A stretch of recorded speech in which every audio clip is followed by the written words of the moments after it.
Shalom Bapak Ibu Saudara-saudari yang dikasihi dan mengasihi Tuhan. Kita bersyukur hari ini Tuhan boleh memberkati kita. Mari sebelum kita membaca, merenungkan firman Tuhan, kita berdoa. Tuhan, terima kasih, kami bersyukur Engkau boleh berkati. Kami boleh ada sebagaimana kami ada, ini semua karena berkat dan kemurahan-Mu.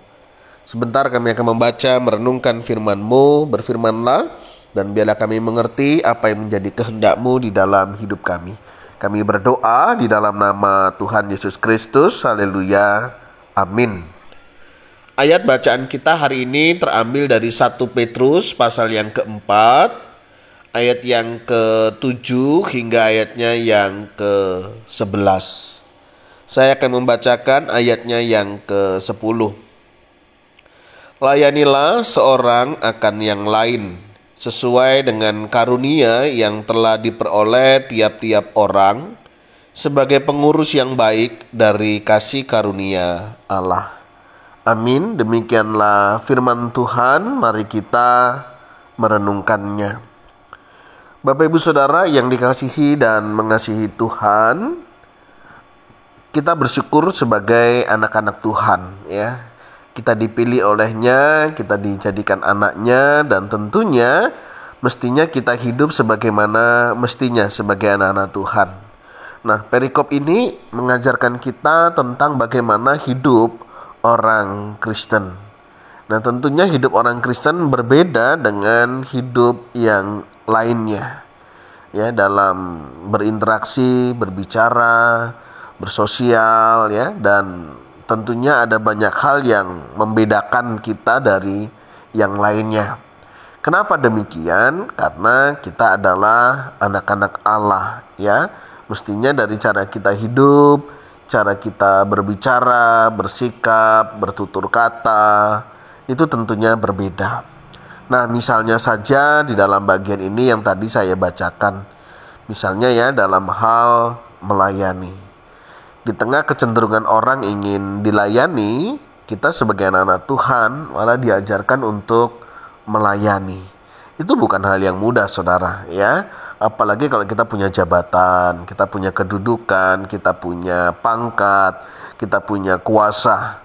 Kita pasti kecenderungannya ingin dilayani.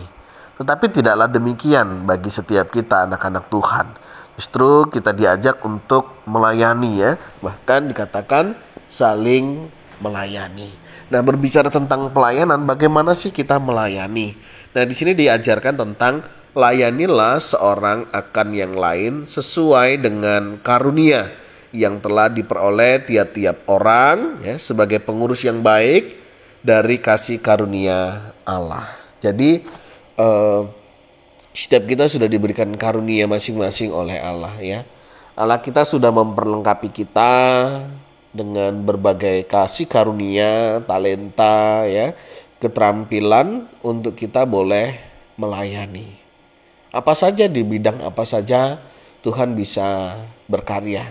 Termasuk saat ini saudara, ya, ditempatkan di mana saja pasti ada maksud dan rencana Tuhan. Nah, yang menjadi pertanyaannya, sudahkah kita melayani, meresponi karunia-karunia yang sudah Tuhan berikan? Saya nggak tahu karunia apa yang Bapak Ibu Saudara miliki, tetapi apapun itu, mari kita gunakan untuk melayani. Ya, apakah karunia untuk berdoa? Artinya kita boleh mendoakan orang-orang yang ada di sekitar kita. Mulai tanya kabarnya, adakah pokok doa khusus yang bisa saya doakan? Itu sesuatu yang sangat baik. Ya, saya juga belajar hari-hari ini, ya, tanya kabar, tanya adakah pokok doa khusus yang bisa saya doakan. Itu sangat baik.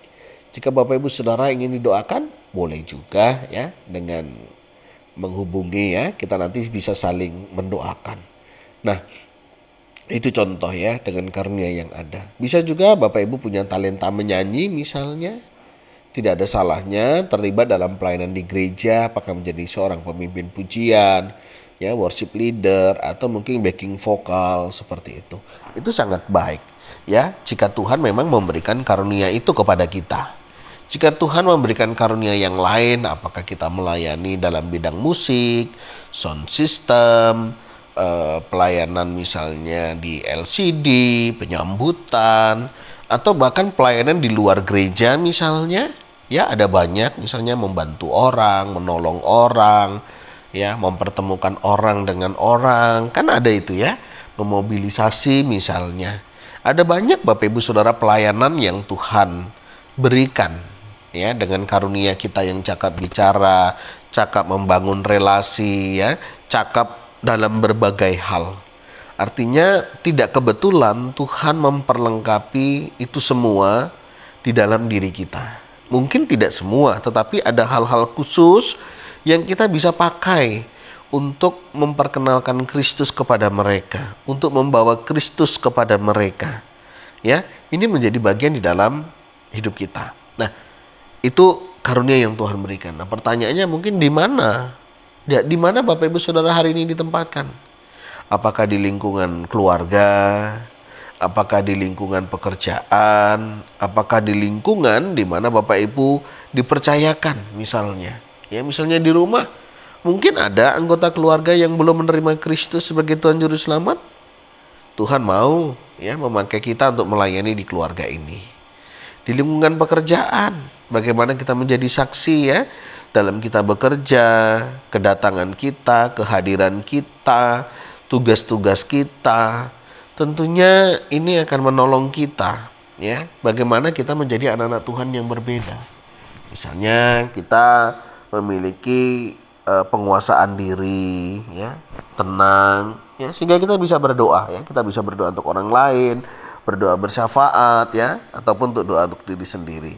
Yang kedua, kita juga misalnya menerapkan kasih ya, bagaimana kita mengasihi orang-orang yang di sekitar kita. Mungkin orang itu menjengkelkan kita, melukai kita, menyakiti kita ya, mungkin menusuk dari belakang. Apapun yang orang lain lakukan, Bapak Ibu Saudara, bagian kita adalah melayani, mendoakan ya, membawa mereka datang kepada Tuhan, sehingga mereka juga boleh mengalami cinta kasih dari Tuhan ya. Misalnya saat kita berbicara, baiklah kita berbicara sebagai orang yang menyampaikan firman.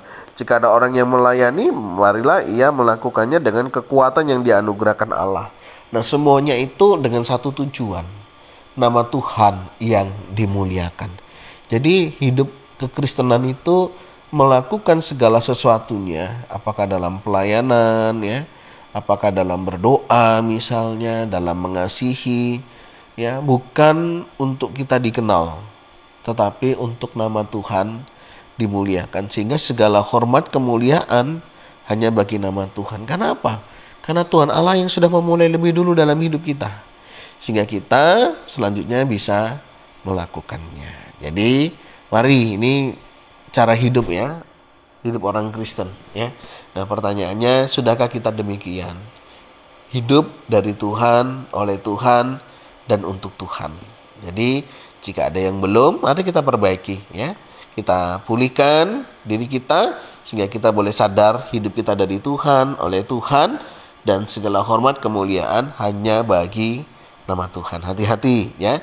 Jangan sampai kita justru mencuri kemuliaan Tuhan dengan pengagungan diri, keakuan diri ya, dan hidup kita yang akhirnya malah justru jauh daripada kehendak Tuhan. Kita bersyukur ya, hari ini firman Tuhan sudah ingatkan kita. Mari kita hidup menjadi orang Kristen yang sungguh-sungguh cinta dan mengasihi Tuhan, yang artinya kita akan melakukan apa yang menjadi kehendak Tuhan. Tuhan, terima kasih, kami bersyukur hari ini firman-Mu boleh mengingatkan kami bagaimana semestinya kami hidup sebagai seorang Kristen. Ajar kami melayani sesuai dengan kasih karunia yang Engkau percayakan, dan biarlah kami melakukannya segala sesuatunya untuk hormat kemuliaan bagi nama-Mu. Terpujilah Engkau Tuhan Allah kami, pertemukan dengan orang-orang yang Engkau siapkan untuk kami layani, membawa Kristus di dalam kehidupan mereka. Kami berdoa di dalam nama Tuhan Yesus Kristus. Haleluya. Amin. Bapak Ibu Saudara, demikianlah renungan kita hari ini. Kiranya Tuhan Yesus memberkati kita sekalian. Shalom.